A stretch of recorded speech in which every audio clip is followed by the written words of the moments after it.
Alors, dans cette vidéo, nous allons corriger ensemble le devoir de mathématiques d'enseignement scientifique sur les modèles démographiques. Donc, vous avez sous les yeux l'énoncé de ce devoir. Donc, on donne l'évolution de la population du Mexique en millions d'habitants entre 2011 et 2018, et on avait ce tableau-là. Première question, représenter cette série de données dans le repère ci-contre. Donc, en abscisse, c'était les rangs, donc la ligne qui est ici, dans le tableau. En ordonnée, les effectifs, la ligne qui était juste en dessous. Donc on devait placer par exemple le point de coordonnées 0, 115,7 qui se trouve donc ici, ensuite le point de coordonnées 1, 117,3 qui se trouve ici, etc. Les points se suffisent à eux-mêmes, c'est ce qu'on appelle un nuage de points, il était inutile de chercher à les relier entre eux. Petit b, quel modèle semble pouvoir décrire la croissance de la population mexicaine entre les années 2011 et 2018 justifié? Donc nous en cours on avait vu deux types de croissance, de modèles de croissance différents, le modèle linéaire et le modèle exponentiel. Pour cela, pour pouvoir se décider entre les deux, il fallait observer le nuage de points. Si on regarde les points du nuage, ils semblent être quasiment alignés. Donc quand les points sont quasiment alignés, on va choisir un modèle linéaire, c'est ce qui est noté ici. Complétez dans le tableau les variations absolues de la population entre 2 années consécutives. Les résultats confirment-ils le choix du modèle justifié? Donc pour calculer les variations absolues, on commençait dans la case qui n'était pas grisée ici.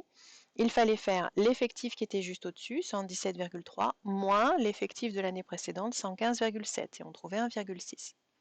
Pour le suivant, on faisait 118,8 moins 117,3 et on trouvait 1,5, etc. La variation absolue est quasiment constante et égale à 1,5, c'est ce qu'on observe ici sur la ligne, on ne s'éloigne jamais très loin de 1,5. Et ça, c'est ce qui confirme le choix du modèle linéaire. Dans le choix du modèle linéaire, on est sur une suite qui est arithmétique. Autrement dit, pour passer d'un terme au suivant, j'ajoute toujours à peu près la même chose, ce qui nous donne une suite qui est quasiment arithmétique, et donc ça confirme le modèle linéaire.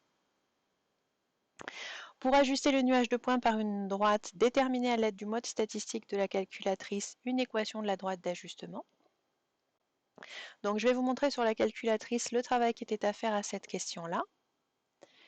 Donc il fallait aller sur la touche statistique. Alors l'écran est un petit peu grand, je vais essayer de vous diminuer ça. Voilà. Donc on allait sur la touche statistique, on allait dans la partie édition, donc je fais entrée. Et puis vous avez vu, c'est déjà pré-complété pour moi. Dans les deux premières listes, je rentre les valeurs du rang de l'année ici et les effectifs sur la liste suivante. Ensuite, je reviens sur la touche statistique et puisque je veux faire des calculs, je vais aller ici sur calcul. En quatrième position, on trouve ce que je vous avais indiqué dans le cours, règle AX plus B. Donc je sélectionne ça en faisant entrer. Et là, il n'y a pas grand-chose à chercher. J'ai oublié d'aller sur règle. Je retourne là-dessus. Voilà, il faut que je descende. Pardon, je ne clique pas au bon endroit. Donc je descends sur 4 règles, je fais entrer. Il me propose, il ne fallait rien changer, les valeurs de x en L1, les valeurs de y, c'est-à-dire les fréquences en L2. Ici, on n'y entrait rien du tout. On allait faire entrer sur calculer et on obtenait, voilà, l'équation de régression linéaire, y égale à x plus b avec a environ égal à 1,5, ce qui correspond à la variation absolue qu'on avait trouvée, et b égale 115,8, quasiment l'ordonnée à l'origine que l'on avait. Donc je reviens sur le document. On obtient donc l'équation y égale 1,5x plus 115,8. Donc c'est une équation de droite. Si vous l'aviez tracée ici sur le graphique, pardon, c'est l'équation de la droite qui passe par tous ces points-là. Dernière question, selon ce modèle, calculer l'estimation de la population du Mexique en 2030.